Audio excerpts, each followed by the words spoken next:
welcome to the MJB Music with JB podcast. I am Mario J. Brown, singer, songwriter, and CEO of MJB Music Entertainment. And my right hand man here is I am JB, aka James Buford, Pastor James Buford. I am excited to be here. I am the CMO of MJB Music. And so here we are for another great season. yes, sir. Season 2, baby. We taking it up another notch, man. So excited about this season. Last season was phenomenal. We talked to so many just great people, man, and learned so many valuable nuggets. And so yeah, we started this podcast basically to bring you everything music education and culture. And so Absolutely. James, tell them a little bit about what that means. What does it mean when what exactly am I talking about when I say music education and culture? What can they look forward to? So you can look forward for some great information from industry, from professionals such as musicians, singers, songwriters, producers, uh, photographers, makeup artists, and so we'll gain great experience from these professionals. And so I'm excited about the course that we're taking. Absolutely, absolutely. Yes, sir. Hey man, shout out to Brandon Wavy Boy Washington on the line. Hey, we got to get you on the show, bro. Ralph Hackney, Yeah, what's going yeah, on, sir? Yes, yeah. sir. But yeah, so today, our forecast for today, thank you for joining us. We truly value your time and attention. Today's topic of discussion is management in the entertainment industry. Management is so important and valuable.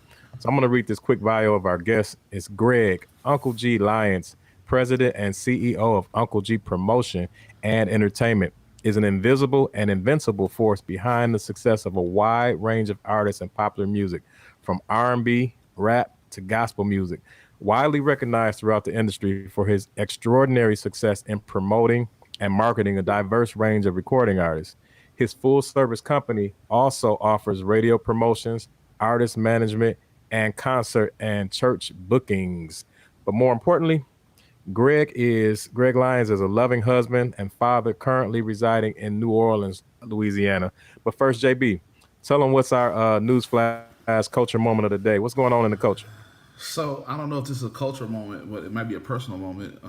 But my Milwaukee Bucks lost, and I'm kind of hurt by it.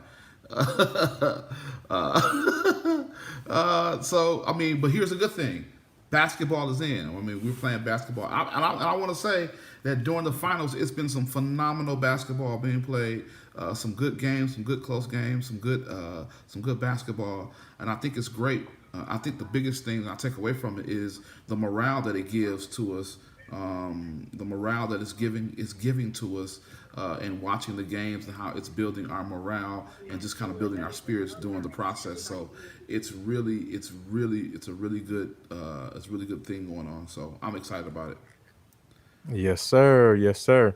Yeah, I'm excited about that too, man. Basketball is just man, it was a rough few Right, months or a few weeks man. I'm without trying it, to tell man. you. But to And have I it guess back, man, like I said, the NFL also started too, so that's good too. So now we're getting some sports back. It kind of just like I said, it builds morale. Kind of just like you're not just doing, it's something else to do besides kind of think about politics and what's going on in the world. It's kind of your outlet into another world. yes, sir. Yeah, man. I was pulling for the Bucks, man. I thought we was gonna do it, Right. but it was challenging, man, especially losing Giannis, man. But the team stepped up once he went out for a little while, so it was Absolutely. looking good for a moment, man. I had a little glimmer of hope, man. I was hoping we could make history. That didn't happen, man. But yo, next year, man. It was We always always next got season. next year. We gotta do better, That's if man. We Giannis gotta. stays. We just praying, we crossing our fingers that Giannis stays, man. Hey, man. I think There's he is. talks in That's the. what he's saying. So Okay, we'll okay. see. We'll see. Yeah, we all see. Right, right. But yeah, man. So today, let's get right into our music education topic of the day. So today we're talking about becoming a successful manager. JB, tell me why you think management is important and what value does it bring to an artist, in uh, your opinion? management management is always, I think, important for, again, navigating when you talk about the career of the artist. It's always important for that because usually artists may have an idea of what they want to go and have a level of achievement that they want, but the management helps them to get to the next level and get to where they're trying to go. And so management is hugely important in helping that to be achieved by the artist and both the manager. Yeah, yeah, very true, man. I think, like you said, man, the success of an artist it heavily weighs on having good management, man. I think you're only as good as your team, you know. So if you can surround yourself by people that have the same goal, the same passion that you have, man, I think it just makes for a great recipe for success. So, without Absolutely. further ado, man, I just want to get into it. Let's talk to our guest today, Greg, Uncle G Lyons. Welcome, sir. We're glad to have you back, man. Yeah, What's we got. going on? What's going on with you guys? What you say, Yeah, Mario? What you yeah, say, Pastor? yeah. What's Oh going on, man, man? we back in this thing, bro. We back in here. Yes, sir. Glad to be back. Yeah, Yeah, yeah. absolutely. Thank you, man. We were, as you know, in the beginning, working through a few kinks, and so I'm glad that you were gracious enough to rejoin us. And because there was so much valuable information that you shared, and I'm praying that we can recap that tonight, man. Because you're full of wisdom and information, man, and we're just excited to have you again, sir. I appreciate you sharing your platform with me. Yeah, Yes, yeah. sir. Yes, sir. Well, let's jump right into it, man. Let's jump into it. So, the first question I have for you is, how did you find your lane in the industry, and what steps were taken to kind of get where you are? So, tell us, for people that don't know you and they want to know the journey of Uncle G. Where did he start? How did he get to this level? Just talk to us. Let That us know. depends on how far you want me to go back. Yeah, my journey actually started. I was a chauffeur for about 15 years, driving around people in the entertainment industry and CEOs of Fortune 500 companies. And Wow. that job kind of expired on me with the company I was working for. And my nephew, Master Lee, he hired me after that. And I Mm, started off in transportation with him after he found out, I wasn't working at the place anymore and he knew I had experience. So he started me off in the transportation department. And from there, I just learned from the head of security at that time was the guy by the name of Kevin McDaniels.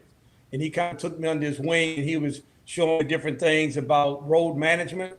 And at the time, we okay. used to travel with about 50 people everywhere we went. So one of my first tasks was to do the rooming list and to make certain that everybody was downstairs at the time P said to be downstairs.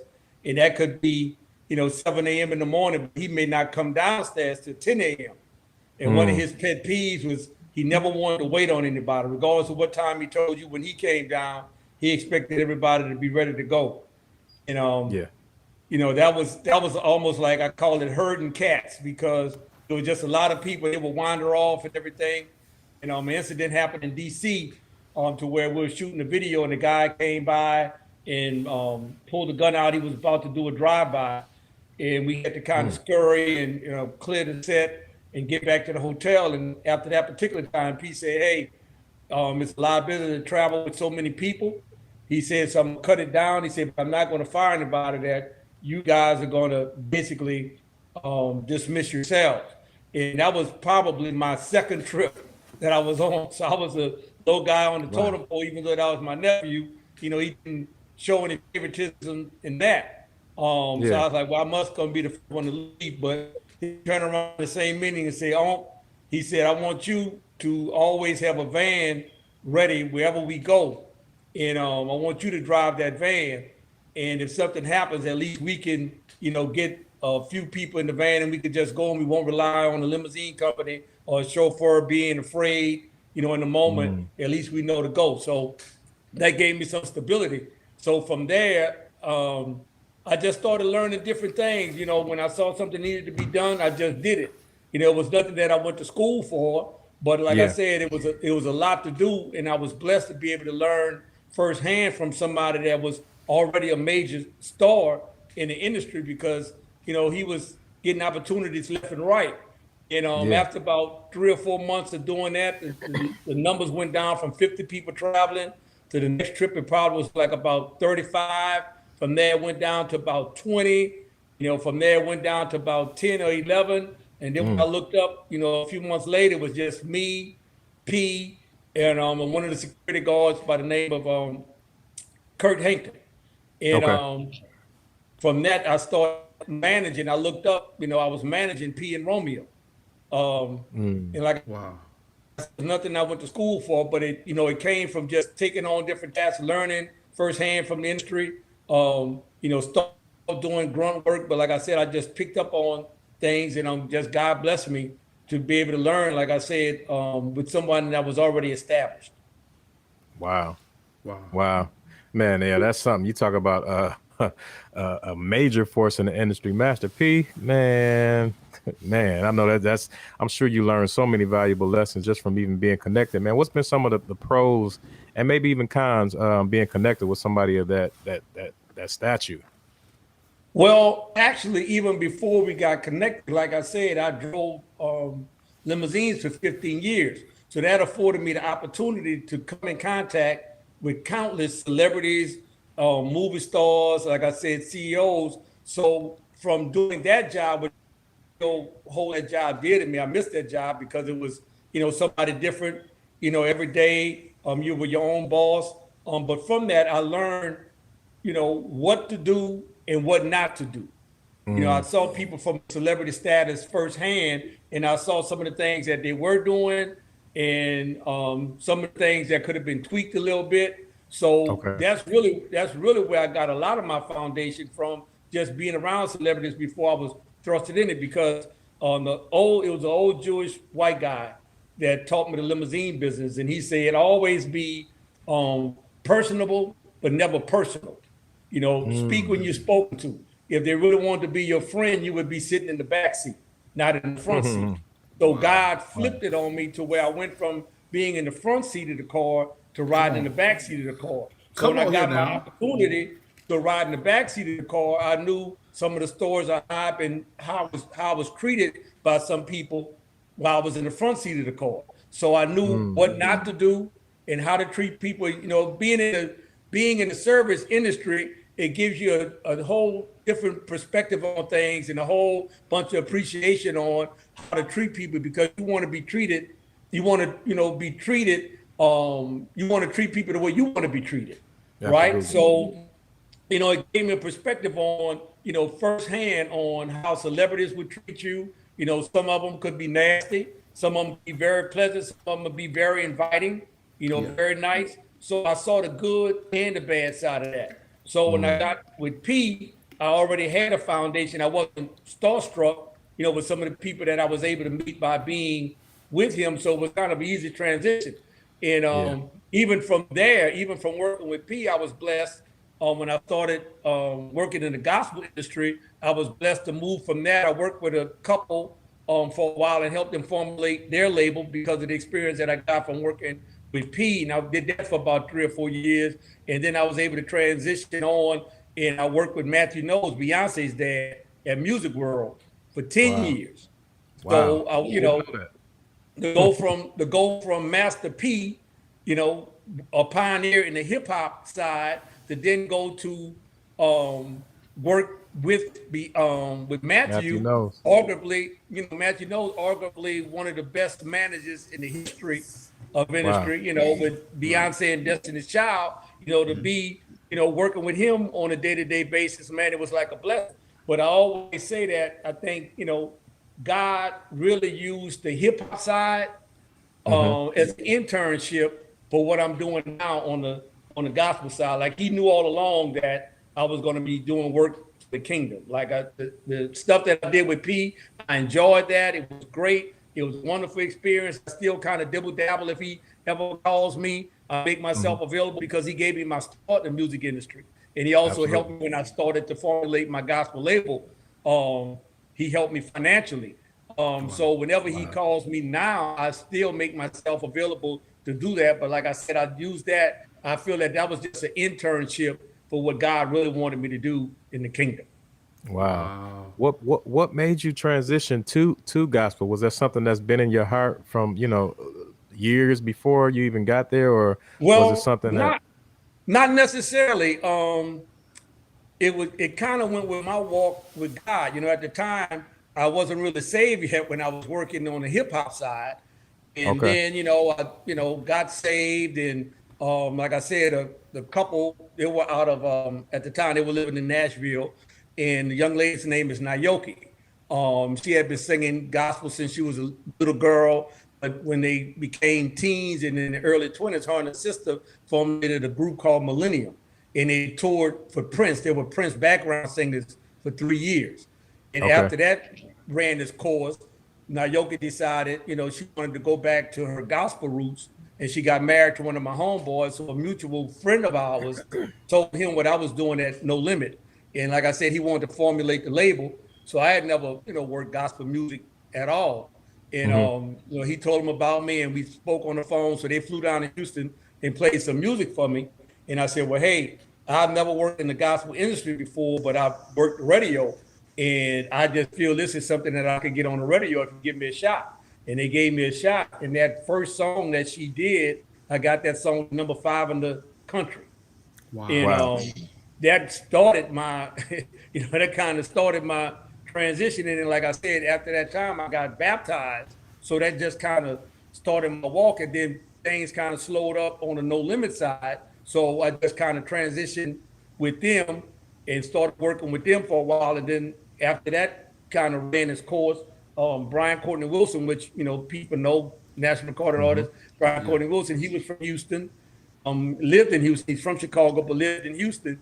And he saw what I had done with Naoki. We would see each other, in Houston at different events in Houston. And he told me he had a project at the time that he had done. It was completed, but he hadn't put it out. And he was on Matthew's label.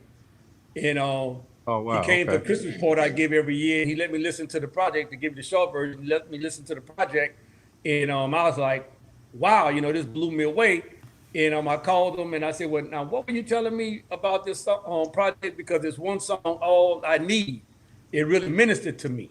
And when I heard the song, and I was just pull my truck over, and I'm just sitting in the parking lot, man, I'm filled with tears. And I listened to the song about 5 or 6 times. I said, now, what did you tell me about this project? He said, well, it's been done for about a year. And they tried to work radio with it, and that didn't work out, and it's kind of on the shelf. I said, well, do you have more of these? He said, yeah, I have a garage full of them. And at the time, I was running with a lot of NBA players that I know. So I was spending a lot of time with them. I said, well, let me talk to a couple NBA players that I know. Maybe they can buy you out of your contract, and, we could put your project out. So no more than about a week or so passed. Brian called me and said, Greg, guess what? I said, what? He said, Matthew called me and said he's ready to put my project out, and they're looking for a radio promoter, and I gave him your name. I said, well, okay. So, it was about 3 of us, but he was really adamant about me doing it. And they chose me to do his song. And that song with Brian, All I Need, like I said, ministered to me. And they wanted to go with another song called Already Here, because they had tried that song at radio previously, and they had shelved the project. And I said, well, just humor me. I said, give me 2 weeks with this song and let me see what I could do. And if I can't get this song charted, I'll go with the song that y'all want already here. And within 2 weeks, I got that song. I was working at the time.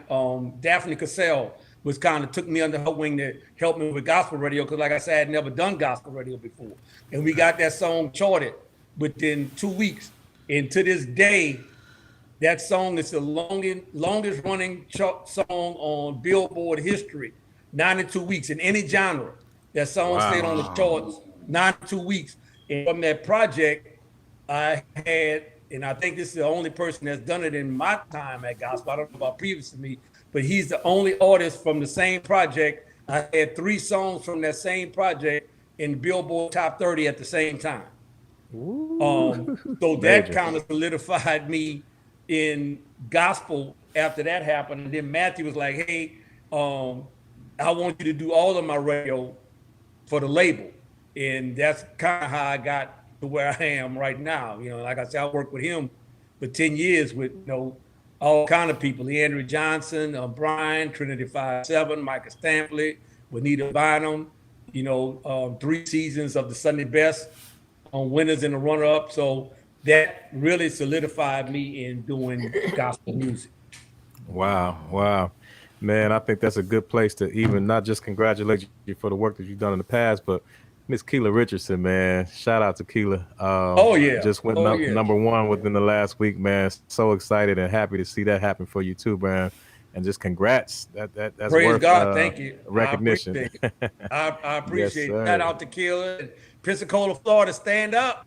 Oh You know, yeah, oh yeah. real happy and excited about her. Matter of fact, she has the full project coming out the 25th of this Okay. month, her first project. And like you said, the lead single "So Good" has got #1 on Billboard and media based charts and was 8 weeks on gospel indicated charts. So just happy for her. And like I tell people, she was on Sunday's Best and she was the fourth runner up. But like I tell people, you don't have to come in first to be a winner. You know what I'm saying? You don't, it's just a singing competition and people make their choices, but don't ever let that stop you, even if you came in 10th place or the 20th person, Absolutely. the first person that got off the show. Don't let that discourage you. You know what I mean? So Right. just keep grinding. I just believe in just outworking people. Some people Oh yeah. might have more skills than you, but I try to instill in all my artists, just outwork them. Don't let them outwork you. You have the same 24 hours as the next person. So just be productive in those 24 hours. Oh yeah. Oh yeah. Absolutely. You mentioned, we use this platform also to be educational. So when you talked about charts, for somebody that's listening that wonders, like, what's the difference between certain different charts, and how do you even go about charting? You talk a little bit about the different charts and the process behind it. Well, the first thing you want to do is, I see a lot of people now, especially with the social media, I see a lot of people just put music out. First thing you want to do with your music is get it copywritten. Then what you want to do with your music is get it registered at Nielsen in that media base. So that way, if someone plays your music, it's registered and you'll get, paid. You'll get residual income from the song being streamed or played. That's the first thing. But then you want to, really get you a reputable radio person. If you're really serious about your craft and your gift, you want to get your reputable radio person to help work your project at radio, because you could have a #1 song right now sitting on your computer, but it'll be the best song nobody's ever heard.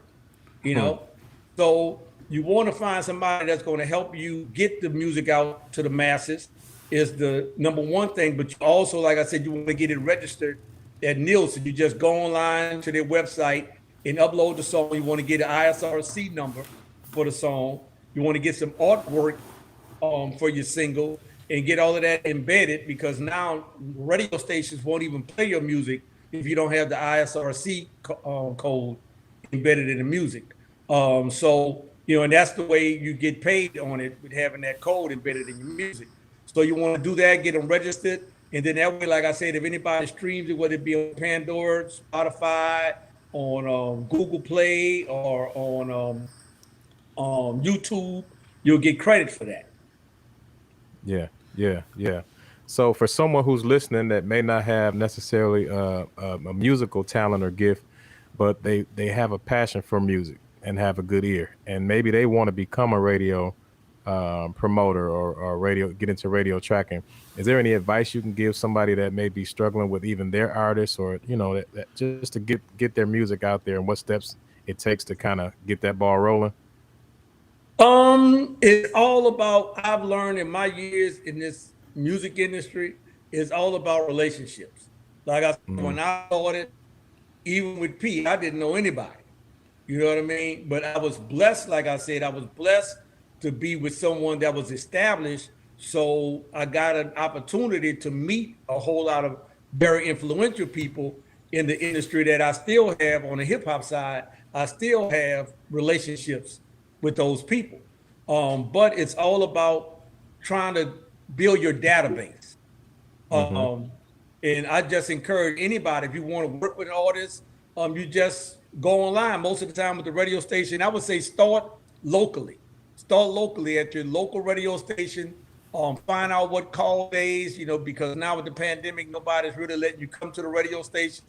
And it's kind of difficult right now because normally program directors have call days, but not a lot of program directors are actually physically going into the radio stations anymore. But let's say if everything is normal, when it gets back to normal, you want to find out when the program director's call days are, make those phone calls, package your music right. Don't just get a CD, a blank CD, and write the name of the song on it. Like I said, make certain anytime you hand your music to anybody to listen to, make certain that it's already copywritten. Because what'll happen is you'll have a hit and you don't have have it copywritten. You'll hand it to somebody, and one day you'll be driving down the freeway in your car and you hear your song on the radio and wonder what happened. So the packaging in your imaging is very important with people, especially when you're dealing with important people. Like one thing I take away from working with Matthew, he'd always say that his attention span is like 5 seconds. Like when you get the opportunity to meet somebody like a Matthew Knowles or Master P, you're trying to have in the CD, you always want to have your project on you somewhere, whether it be in your bag, your purse, or something. Always want to carry a copy because you never know, you might bump into somebody that you can hand it to. So the presentation is everything, but you have to be quick at it. Like you have to give your spiel in a matter of 5 seconds to get their attention. Other than that, they moved on. People of that caliber really don't have time to just sit there and let you give them your life story. You have to catch their attention in about 4 or 5 seconds, and bam, here's my CD. And most of the time, if you have your spiel together where you can do that, they'll give you that opportunity at least a minute where they get where they're going to listen to it. That's very important. Your packaging. Once you get their attention, you don't want to give them something in a jewel case with no cover, or like I said, no label, no information on the CD, and now you're trying to fumble to write on the CD your name and your phone number and all of that. You don't want to do that. So imaging is everything. You know what I'm saying? You're building your brand is everything. Yeah. That's key. I know you talked briefly about relationships and how important and key that is and success. So how did you develop or even maintain relationships with key people like that? I mean, and I'm asking, that's even personal for me. Like I've come in contact with a lot of people throughout the years, and I'm not the best at reaching out all the time, because I don't like for people to feel like I want something or I'm calling them because I need something. So, how do you maintain those relationships? That's the key. You just answered your own question. You reach out to those people when you don't need anything. They can respect you more. So when you do call and you do need something, they remember all the times that you called and said, hey, the last time we got off the phone, you said you was on your way to your son's soccer game. Did they win? You could call them back a few days later, just text them. Because now with the modern technology, you don't have to be a bugaboo and call somebody and leave 1,000 messages. You can just text the person. So, and then you give them the option to either respond or pick up the phone and call you back. But the key to that is building relationships, or just what you said, talking to people when you don't need anything, talking to people outside of what they can do for you in the industry. Yeah. When you're reaching out to them, you don't have to talk industry talk. Like I'm a family person. I'm pretty much that's all me. I'm family oriented. I like working with people that put their family first. It's one thing to have a career. That's great. I love what I do. I've been successful with what I've done, but I'm big on family. So when I find somebody like that, I just generally connect. So when I talk to my people, I'm always, I'm Uncle Greg to them. I'm talking to them about their family. So that way, when I have to call and they see my number come up, it's not like, oh, that's that dude that's always bugging me about playing music. Most of the time they know me from just calling them, seeing how they doing, man. If they're a dad, Father's Day, bam. Like I say, I don't have to call. I can text them on Father's Day. Mother's Day, I text the ladies, on Mother's Day. And like I said, being afforded the opportunity to work with P, I came in contact with people like Diddy and Russell Simmons and people like Monty Lipton that's over Universal Music, and just a whole array of people that I was able to meet. And like I said, I'm a personable person, so I like people. I think people feel that about me. So I just get their sound phone numbers where I don't have to cut through the red tape. But that goes back to, like I was telling you, nephew, in the limousine business, like I said, the man taught me that back then. He said, you're going to have an opportunity to be one-on-one with people that otherwise other people can't get to because of the red tape, the secretaries and the this one and that one to get through. You can't get a meeting with these people, but now you're one-on-one with these people and you have their life in hand and you drive them around. And I never forgot that. When he told me that, I never forgot that. So now when I see people I tried it, sometimes it takes a while. Like, when I got in the radio, of course, I didn't automatically get everybody's cell phone number. I had to go through the process of talking to them on their call days and stuff like that. But from going out in person, meeting them, getting to know them, going through dates and then walking and bringing all this by that, as time went on, they felt comfortable giving me their cell phone number. And like I said, I don't abuse it. Right. I don't call them in the middle of the night. I don't bug them a whole lot on their phone about music. They're just family to me. They become family to me. And I think they feel the same way about me, to them, their family. Yeah. That's very valuable. And I hope everybody picked it up. Relationships, like anything else, it takes time, man, especially building good relationships and just having, the personality that you have and the character that you have. It goes so far, man. It takes you places that others can't go. Like people recognize genuine people. And, so it's man, that's awesome that you have been able to establish relationships and grow from them and, continue to build on them. That's something that even as an artist, even as an artist, Mario, there are artists that probably haven't had a song on the radio in years, but they're still getting booked more than some of the artists that's at the top of the charts because of the relationships that they built with churches and pastors throughout the years. And people appreciate that because not only do you make the introduction to the people, you have to nurture a relationship. Just like a flower, you have to water a flower in order for it to continue to grow. So when you have an opportunity, don't take advantage of the people. I don't believe in hitting people over the head with the price. I like to work within their budget so that way we can have repeat business. I'm all about repeat business. I don't believe in just going somewhere one time, even if it's not with the same artist. If you build a relationship with the promoter or whoever you're working with at the church, they'll feel that, okay, I did good business. I enjoyed doing business with him. It was smooth. It was easy. So now I'm going to call this guy when I need something for pastor's anniversary to see who else he has. And that's what's kept me with my longevity. Like I said in the beginning, I haven't gone to school.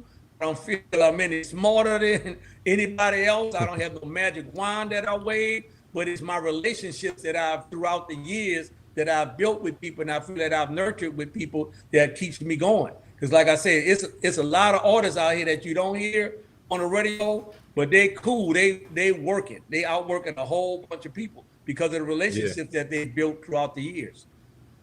Absolutely. I want to take a moment, and JB, you could jump in. I just want to recognize my viewers that's online.